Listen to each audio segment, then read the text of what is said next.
Hello and welcome to another video. My name is Boxiest, and today we are going to continue the What If series. What if events had gone differently? And in this What If, we're going to change the history of Cobra Kai. What if Mike Barnes reopened Cobra Kai during the events of Season 1?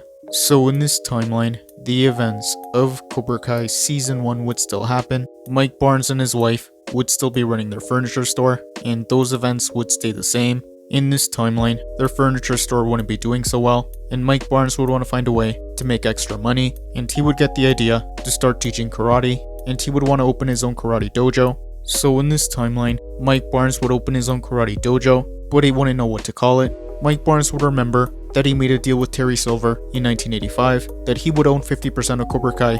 Mike Barnes would remember Cobra Kai, and he would check to see if the name was available. Mike Barnes would realize that Cobra Kai was available, so he would decide to name his dojo after the dojo that wronged him. So in this timeline, Mike Barnes would reopen Cobra Kai, and those events would carry on.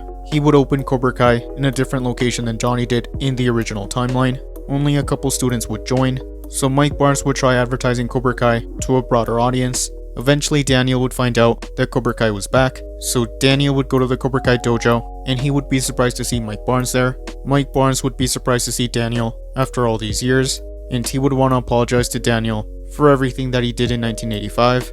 But Daniel wouldn't trust Mike Barnes in this timeline. He would still think that Mike Barnes hadn't changed, so Daniel would be opposed to Cobra Kai just like in the original timeline, and the events of Cobra Kai would continue. Miguel would still move to the valley, and he would still be picked on by Kyler, and much like in the original timeline, Johnny would still save Miguel. Miguel would be impressed by Johnny, and he would ask him to teach him karate, so Johnny would get the idea to reopen Cobra Kai, but he would find out that Cobra Kai had already been reopened, so Johnny would go to the Cobra Kai dojo, and he would be surprised to see Mike Barnes. Johnny would ask him who he was, and Mike Barnes would say that he used to work with Terry Silver and John Kreese. Johnny would remember Kreese, so he wouldn't trust Mike Barnes. So in this timeline, Johnny would open Eagle Fang a lot sooner, and he would start training Miguel. Eagle Fang from this timeline would be very similar to Cobra Kai from the original timeline, only Johnny and Daniel wouldn't be rivals in this timeline. Daniel would want to focus more of his time on Cobra Kai, and he wouldn't see Johnny as a threat.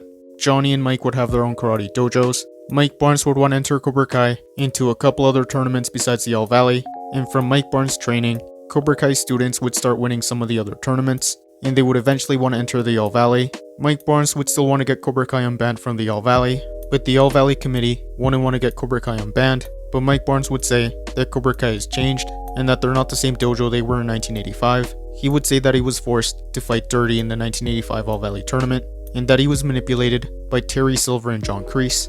He would say that his Cobra Kai was different, and that he was trying to make his students better. So the All Valley committee would still unban Cobra Kai in this timeline, and the events of Season 1 would continue.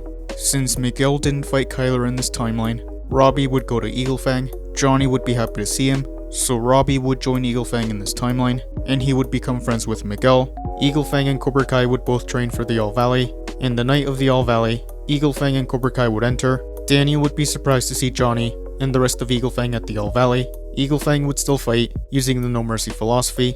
Cobra Kai would still be aggressive, but they wouldn't show no mercy. Cobra Kai and Eagle Fang would advance in their matches, Miguel would advance in his matches, and he would still fight one of Cobra Kai's students, but in this timeline, Cobra Kai would defeat Eagle Fang, so Cobra Kai would be the All Valley champions. Eagle Fang would go home in defeat. Kreese would still come back in this timeline, and he would go to the Cobra Kai dojo, but he would be surprised to see Mike Barnes as a sensei there, and that is where I'm going to end part 1. Thank you guys for watching. What do you guys think would have happened if Mike Barnes reopened Cobra Kai during the events of Season 1? Let me know in the comments below. YouTube lets me know that the majority of you are not subscribed, so if you guys could subscribe, that would be much appreciated. Thank you guys for watching. Make sure to like this video, subscribe, and turn on post notifications, and I'll see you guys next time.